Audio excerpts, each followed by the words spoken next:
Hey gang, Uncle Todd and Sonny here, and for our Valentines film, we're going to look at a film called Ouanga, also known as The Love Wanga. I think it's how it's pronounced.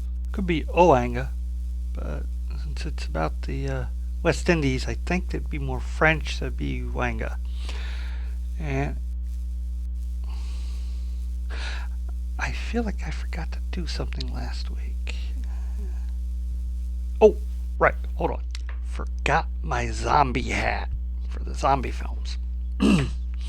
Anyways, this was a film made back in the 30s, and it stars Freddie Washington, who was a black actress who was very light skinned and had green eyes. And she was told earlier in her career, when she first started in films, that if she would pass for white, she could be a bigger star than Norma Shear. And she refused. When asked why later in life, she said, I am an honest person, and I see no reason to be to try to pretend to be anything I'm not. And also, she didn't like the implication that black is bad and white is good. So she had a short-lived career in film, longer career on stage, and was a political activist, being one of the founders and one-time head of the Negro Actors Guild, which, now, some of her films included The Emperor Jones, in which she played opposite that amazing baritone singer Paul Robeson. If you've ever seen Showboat, the James Whale version, you'll know him for the man who sang Old Man River. Amazing voice. But they had to darken her skin for that because although she's black, she looked white. And they didn't want to look like a black man was kissing a white woman. The 30s was so ridiculous sometimes. She was also in 1 Mile from Heaven, but her most well-known film around this time is the original Imitation of Life, in which, ironically, she played the daughter of a black woman who was passing for white. Later got remade in the 60s. Also starring opposite her is Sheldon Leonard. What? Yes, that Sheldon Leonard. And he's playing a native in this one.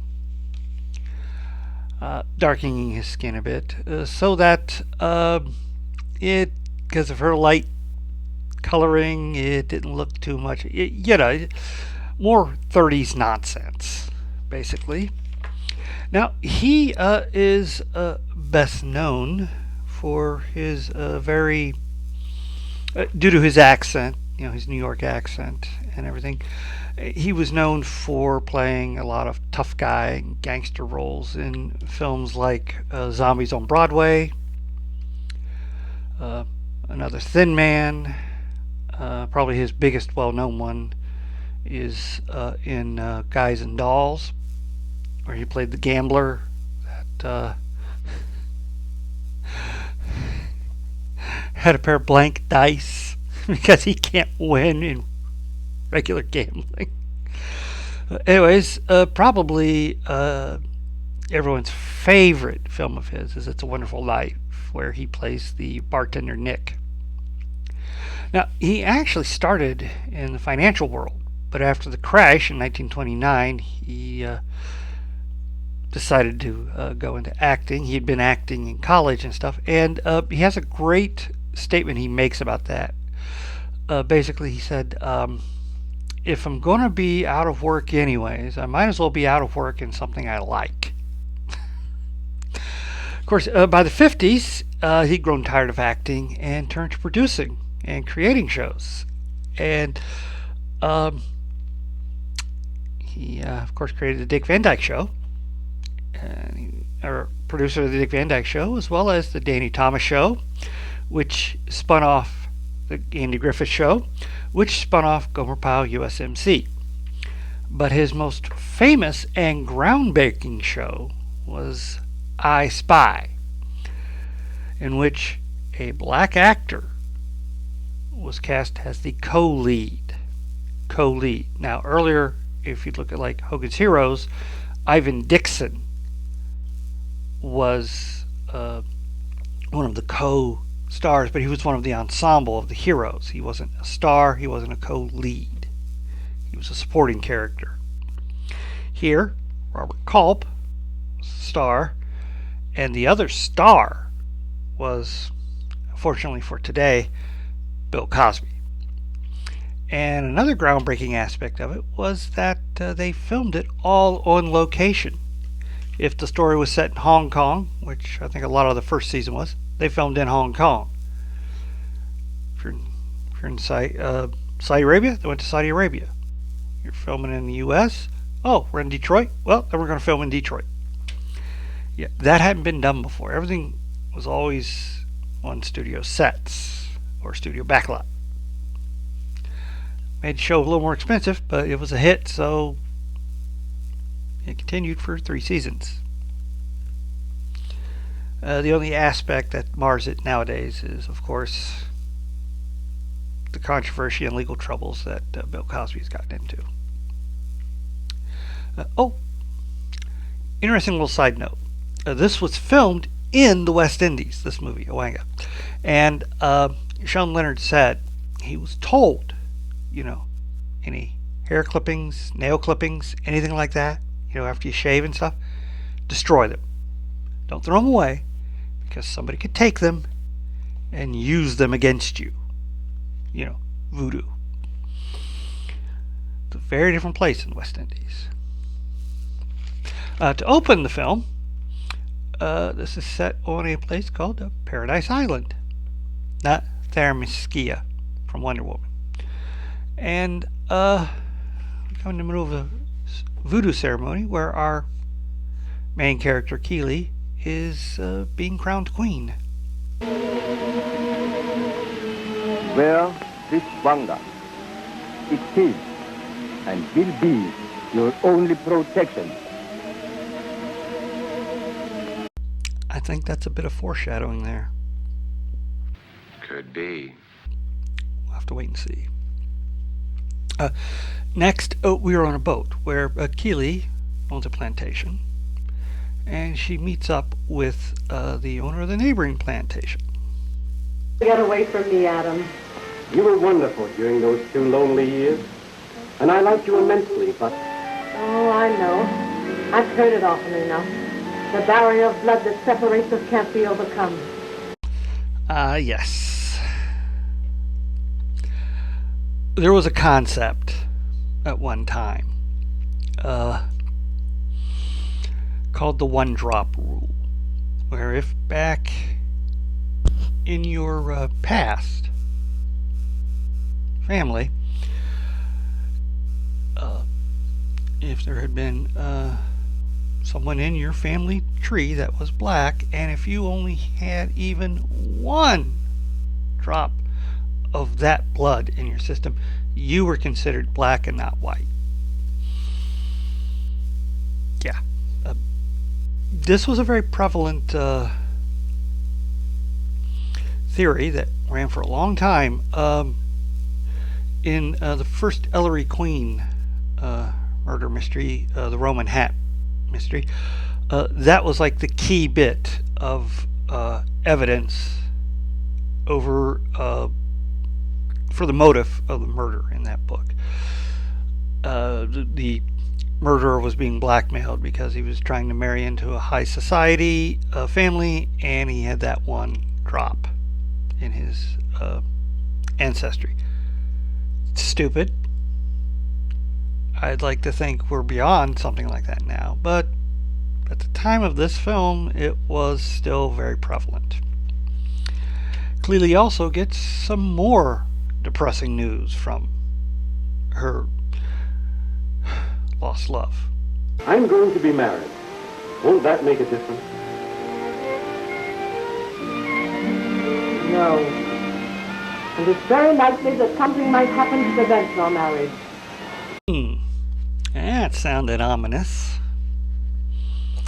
Oh, and I guess we should kind of show the obvious of who he's marrying. Isn't this great? Wonderful. Glad you're going back. Am I? You know it. But I hated the idea until you promised to marry me down there. Yep. This is very much a story of sticking to one's own kind.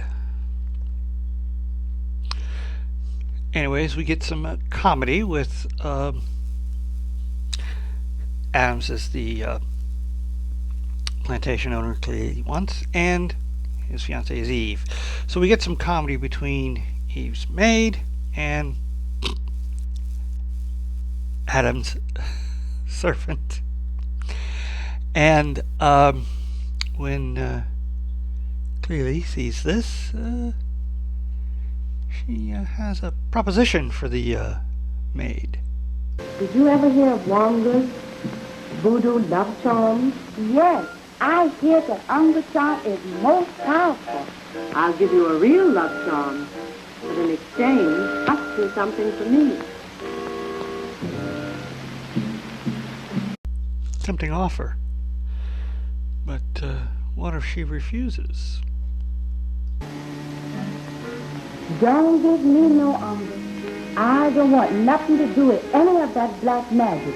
No, ma'am. Oh, you needn't be frightened. Unless you refuse to do as I ask. Okay, she's getting a little too sinister for me.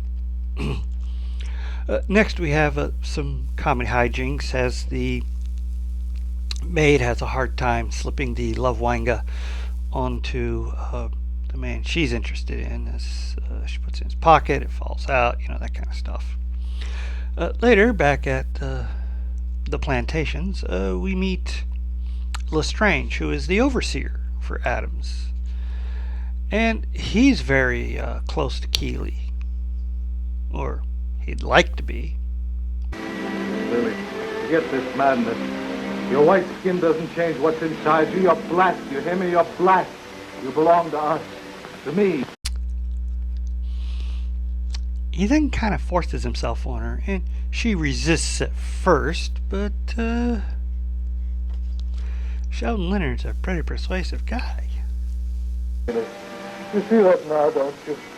Oh, I do love you. I want you.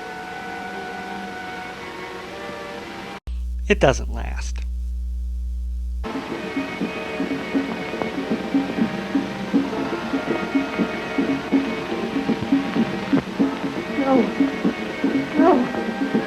No. Nothing shall come between me and my purpose. I hate you, you black scum. Ooh. I think she went a little too far there. Oh, remember that statement she made to Adams about nobody else having him? A while ago, you said that if you couldn't have my master, no other woman would. Well, that goes for me, too. No one else is going to have you. Is that clear? I'll kill you first. That's pretty direct. Anyway, we get some more comedy from the maid and the servant as she gets her love Ouanga to work. And the thing that Clearly wanted the maid to do was to put a specific voodoo charm in Eve's purse, which she accomplishes. You're having a wonderful time, dear. Oh, I am. What's that? Don't touch it.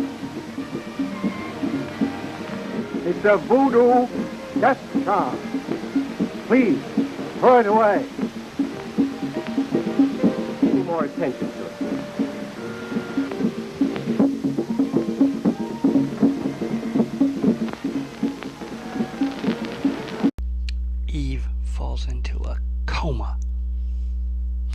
Well, we also find out that a native woman had died and then her body disappeared.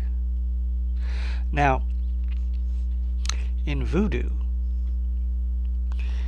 if you dress someone's clothes on a dead body and hang it, they will die in excruciating pain over a long period of time.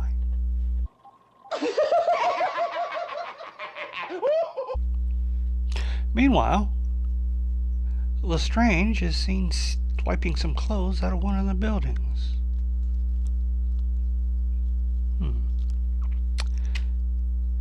Anyways, Adams, being no fool, goes to see Clily. By the fire of this sacred temple, be this Ouanga upon her.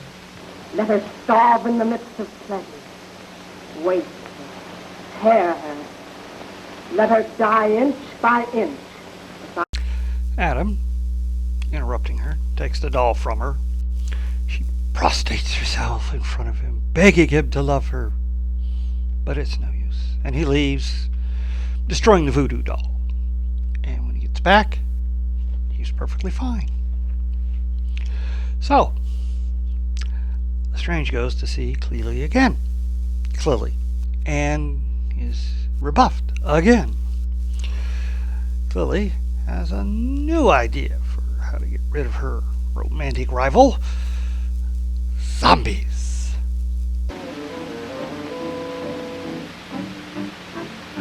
These men will follow your instructions to the letter. I want that white girl brought to me at the great cotton tree at dusk. That night, there's a problem on Adam's plantation. Lestrange has disappeared. Well, he leaves Eve with his family and goes to see what's going on down at the plantation. And of course, this is just the moment for the zombies to strike.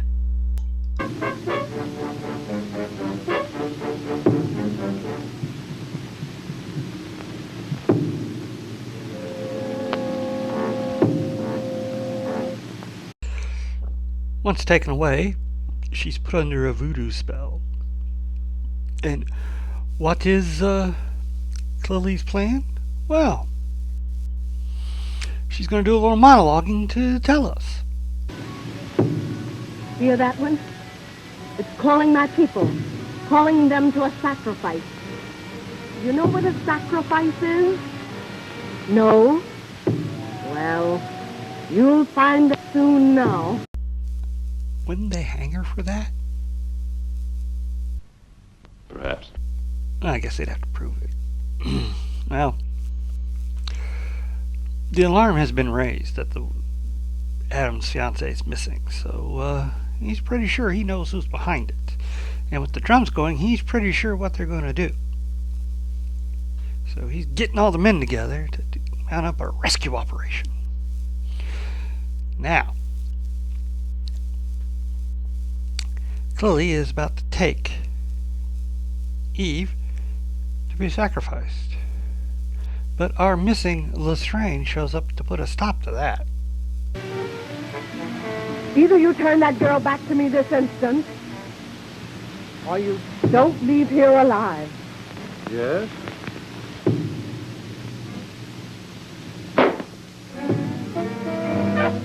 Tis but a scratch.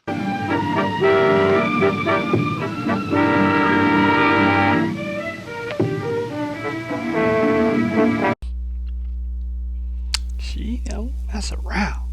Well, the rescue operation, headed up by the local police, heads for Lily's plantation whilst the ceremony gets underway. And it is here that Clely realizes that Lestrange has taken her charm.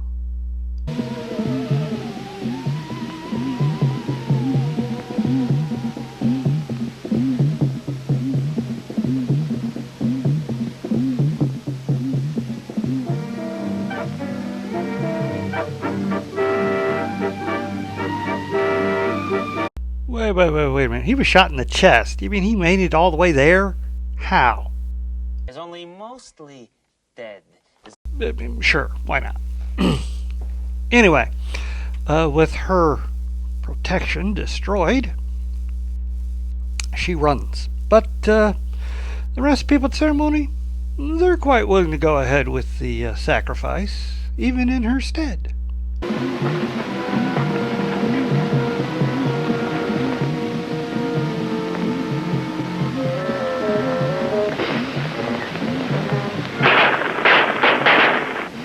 Phew, just in the nick of time.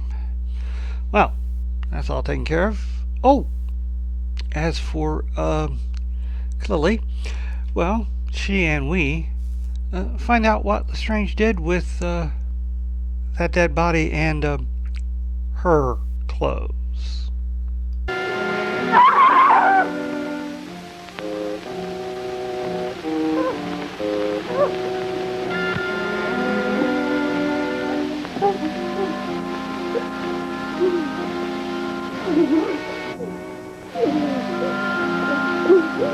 Can't reach it.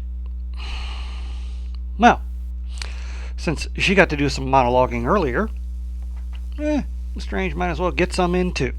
I wanted to see you go stark raving mad, trying to get that dress of yours. That's the sort of finish you deserve. But I won't live to see it. And I want to see you die cleanly. Seems fair. She did kill him after all. So, before he falls over dead, he's going to make sure she goes first. Oh, Lestrange, don't kill me. I do not really. I love you. Too late, clearly. And just so we don't end on a downer note, the love charm she gave the maid finally works, and Adam's servant only has eyes for her, so there might be a double wedding in the offing. Yeah, this is a film of its time, and it's yeah.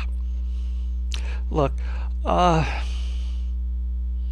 you have to make exceptions for these kinds of blatant prejudices to watch a film this old, and it can be off-putting, infuriating, and insulting at points. But the key story is pretty strong. You've got a love quadrangle, and you've even got hints that if she wasn't so obsessed with this guy who got away, she might have been able to be happy with Lestrange. But on the other hand, you also find it kind of aggravating and silly that, from a modern perspective, why couldn't those two be together? Although, personally, I don't see what she saw in this Adams guy. He seems kind of a typical stick in the mud, as they used to say. He seems rather unemotional, passionless. Strange, though. He's got passion. Of course, it helps that you had Freddie Washington and Sheldon Leonard in those roles, because they do great. They're very good actors. Most everyone else is just kind of, well, they're either stiff or they're so blatantly over the top in their attempts at the stereotypical humor of the time that they're aggravating. But yeah, Leonard and Washington, they needed more time on screen, I think, especially together, because the sparks that fly between them is really good. They got great chemistry together. Yeah, other than that, I mean, the zombies are okay, but they're very underused, sadly. But this is only a few years after White Zombie, so they hadn't really gotten to the potential of making them really scary. Like in I Walked with a Zombie, that one zombie, and I went, wow. But, as it is, it's a okay flick. Kind of slow moving. It does pick up towards the end after the zombies kidnap the fiance, and then the whole thing with Lestrange's revenge. Those are good parts. The rest is just kind of, eh. And the whole thing with the maid and the servant and the love charm and everything just kind of doesn't really add much to the film except running time, which is probably all it was intended to do. But yeah, there's not much else to say about this. Please hit like, share, and subscribe, and stay after the credits for my favorite scene.